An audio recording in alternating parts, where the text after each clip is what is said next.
ბანკიდან მიღებული ამ შეტყობინებით თავისუფლების ფონდის ხელმძღვანელმა აღმოაჩინა, რომ მისი ანგარიშები დაყადაღებულია. მიზეზი საპროტესტო აქციაზე ყოფნა. დავით ჯინჭარაძეს ის ანგარიშები დაუყადაღეს, სადაც 4 ოქტომბრის საქმეზე დაკავებულების დასახმარებლად თანხებს აგროვებდა. ვარაუდობ, რომ ზუსტად ეს იყო ამ ყადაღის მიზანიც, რომ ვეღარ შეგვეგროვებინა პოლიტპატიმრებისთვის ფული. ანგარიშს მართალია ვიყენებდი სხვა ანგარიშებს შორის პოლიტპატიმრებისთვის ფულის შესაგროვებლად, თუმცა ბუნებრივია ყოველთვის ვიცოდი, რომ იყო ყადაღის რისკი და ამ ანგარიშზე დიდი რაოდენობის თანხა არასდროს არ დამიტოვებია. ანუ ანგარიში დაყადაღდა, თუმცა არსებობს ბევრი სხვა ანგარიში, რომელიც ქართული ოცნების კონტროლს მიღმა არის და რაც არ უნდა დაყადაღდეს საქართველოში პოლიტპატიმრებისთვის თანხის შეგროვებას, ამ ეტაპზე არანაირი საფრთხე არ შეექმნება. სასახლის ჯებირის საქმეზე დაკავებულების ნაწილს ყოველთვიურად საპატიმროში ბარათზე 500 ლარი ერიცხებათ.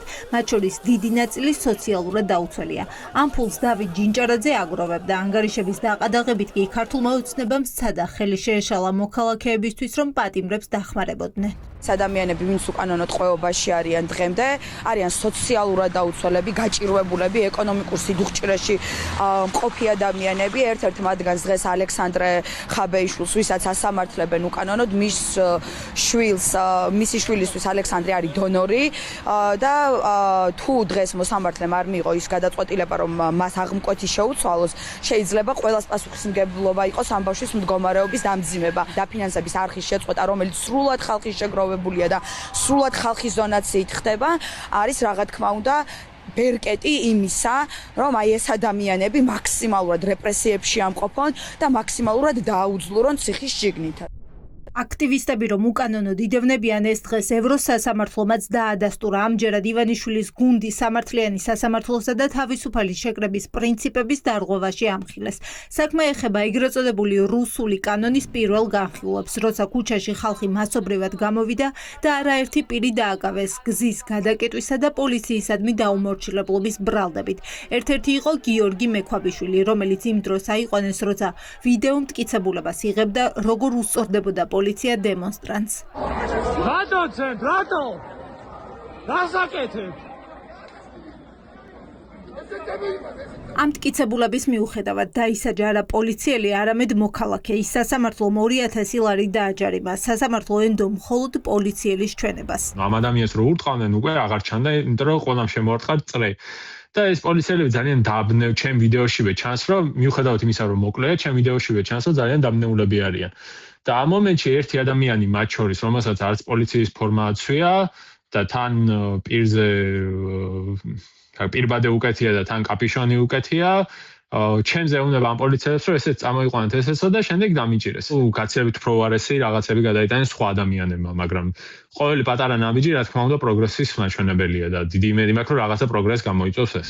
მისი ინტერესები ქართულ სასამართლოშიც და სტრასბურგშიც საიამ დაიცვა. დადასტურდა, რომ დარღვეულია სამართლიანი სასამართლოს პრინციპი, როცა მოქალაქე სამართალ დამრღვევად პოლიცielis ჩვენების საფუძველზე ცნეს. ეს საქმე პრეცედენტულია. 2023 წლის შემდეგ არაერთი მოქალაქე მოხვდა გისოსებს მიღმა მხოლოდ და მხოლოდ პოლიციელების ჩვენების საფუძველზე. აღნიშნულ საქმეში სასამართლო იმსჯელა მათ შორის ამ 7 მარტის აქციების კონტექსტზეც და შეაჯამა, რომ საბოლოო ჯამში აქციები ემსახურებოდა საჯარო ინტერესს და არათუ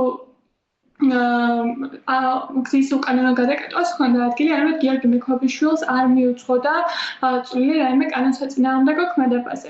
სწორედ ასეთი ადამიანების დასახმარებლად უფლებადამცველები სამართლებრივ დავას აანონსებენ. ედვარდ მარიკაშვილი აგროვებს მონაცემებს იმ ადამიანების, ვინც საკუთარი ინტერესების დაცვა ქართულ სასამართლოში სცადა, თუმცა გამტყუნდა და თვლის, რომ დავა ევროსასამართლოში უნდა გაგრძელდეს. თქვათ არაერთი დარღვევა იქნება იდენტიფიცირებული, ამიტომ არის მისასალმებელი ედვარდ მარიკაშვილის შესაბამისი ინიციატივა, რომელიც გულისხმობს იმას, რომ ის დაეხმარება იმ ადამიანებს გასაჩივრებაში, რომელიც იყვნენ ადამიანის უფლებების დარღვევების მსხვერპლები, ისინი ვინც დაჯარიმებულები იყვნენ, ვისაც პატიმრობა შეეფარდა, მათ დაეხმარება იმაში, რომ სტრასბურგში იპოვონ სამართალი, დარწმუნებული ვარ, სტრასბურგის სამართალი ნელა დადის, მაგრამ ესე ვთქვათ, ის ყოველთვის შედეგს აღწევს და მოქალაქეები მათი დარღვეული უფლებების აღდგენისთვის იბრძვიან, აპირებენ სამართლებრივ დავას, მათ შორის სტრასბურგშიც.